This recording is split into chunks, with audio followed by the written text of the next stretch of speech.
பூரணம் கொழுக்கட்டை பண்ண போகிறோம். பச்சரிசி மாவு இதில் 1 கப் எடுத்திருக்கேன். இது கடையில் வாங்கின அரிசி மாவு தான்.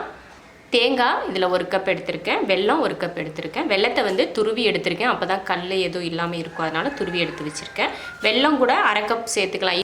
நமக்கு இனிப்பு எந்த அளவுக்கு பிடிக்குமோ அந்த அளவுக்கு வெல்லம் சேர்த்துக்கலாம். பாதி அளவு கூட சேர்த்துக்கலாம். அப்புறம் ஏலக்காய் தூள் ஒரு 1/4 டீஸ்பூன் அளவுக்கு எடுத்திருக்கேன். இப்போ கொழுக்கட்டை எப்படி செய்யலாம் அப்படின்றத பார்க்கலாம்.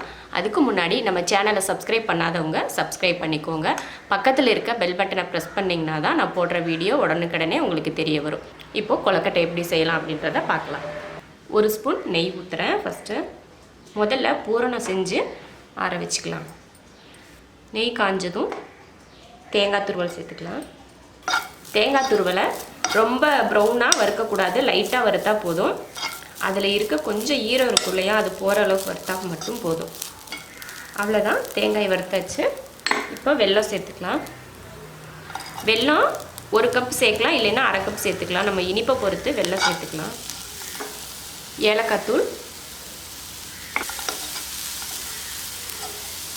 அவ்வளோதான். ஆற வச்சுக்கலாம். அதுக்கப்புறமா எடுத்து நம்ம கொழுக்கட்டையில் வச்சுக்கலாம்.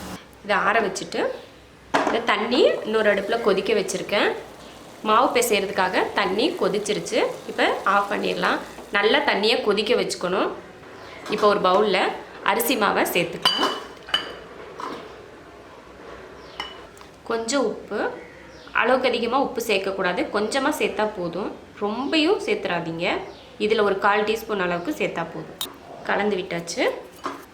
இப்போ நம்ம கொதிக்க வச்ச தண்ணியை கரண்டி ஒன்று வச்சுக்கோங்க. வச்சுட்டு கொஞ்சம் கொஞ்சமாக தண்ணி ஃபுல்லாக ஊற்றிடக்கூடாது, கொஞ்சமாக வச்சு ஊற்றணும். 1 டீஸ்பூன் அளவுக்கு நெய் இல்லைன்னா எண்ணெய், ரெண்டில் எது வேணாலும் சேர்த்துக்கலாம். கொஞ்சம் ஊற்றிக்கலாம். அவ்வளோதான், மாவு பிசைஞ்சாச்சு.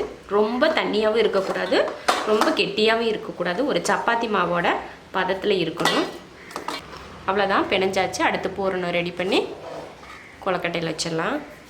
மாவு ரெடியாக இருக்குது, பூரணம் ஆறியாச்சு. இப்போ கொழுக்கட்டை பிடிச்சிடலாம்.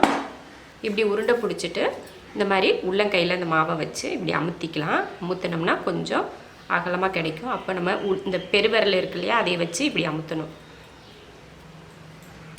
இப்படி அமுத்தினதுக்கப்புறம் இதில் பூரணம் வைக்கணும். வச்சாச்சு. வச்சு இப்போ மாவை உருட்டிக்கலாம். அமுத்திட்டா இப்படி, இது பேர் பிடி கொழுக்கட்டைன்னு சொல்லுவாங்க.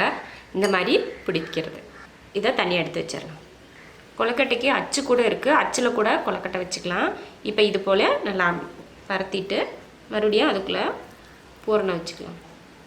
வச்சுட்டு இதை வந்து உருண்டை பிடிக்க போகிறதில்ல, இந்த மாதிரி மடிச்சுக்கலாம். இது ஒரு கொழுக்கட்டை. உருண்டை பிடிச்சி வைக்கிறப்பவே இட்லி பாத்திரத்தில் தண்ணி ஊற்றி வச்சுட்டோன்னா அது ஒரு பக்கம் கொதிச்சிட்ருக்கும். நம்ம கொழுக்கட்டை பிடிச்சதுமே அதில் எடுத்து வச்சுக்கலாம். எடுத்து இதை வச்சிடலாம் உள்ள. இப்படியும் பிடிக்கலாம். எந்த மாதிரி நமக்கு வேணுமோ அந்த மாதிரி நம்ம கொழுக்கட்டையை உருட்டிக்கலாம். அது நம்ம விருப்பம்தான். இது போல் எல்லா மாவையுமே கொழுக்கட்டை பிடிச்சி எடுத்து வச்சுட்டு அதுக்கப்புறம் இட்லி பாத்திரத்தில் வச்சு வேக வச்சுக்கலாம். கொழுக்கட்டை பிடிச்சி வச்சு இப்போ இட்லி பாத்திரத்தில் வச்சு வேக வச்சிடலாம். இட்லி பாத்திரத்தில் தண்ணி கொதிச்சிட்ருக்கு, அதில் இது வச்சிடலாம். இந்த மாதிரி துணி போட்டு வச்சுருக்கேன். உங்களோட இட்லி தட்டில் வந்து ஓட்டை இல்லை அப்படின்னா சும்மா மேலேயே வச்சுக்கலாம். இது ஓட்டை இருக்கிறதுனால தண்ணி அதிகமாக படுன்றதுனால துணி போட்டிருக்கேன்.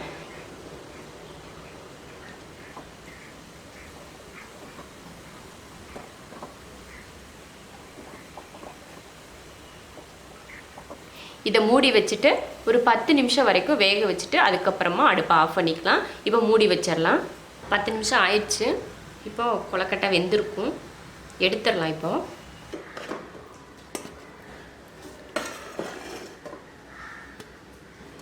அவ்வளோதான், கொழுக்கட்டை ரெடி ஆயிடுச்சு. நீங்களும் இது போல் கொழுக்கட்டை பண்ணி பாருங்கள், ரொம்ப நல்லாயிருக்கும். பிடிச்சிருந்தா லைக் பண்ணுங்கள்.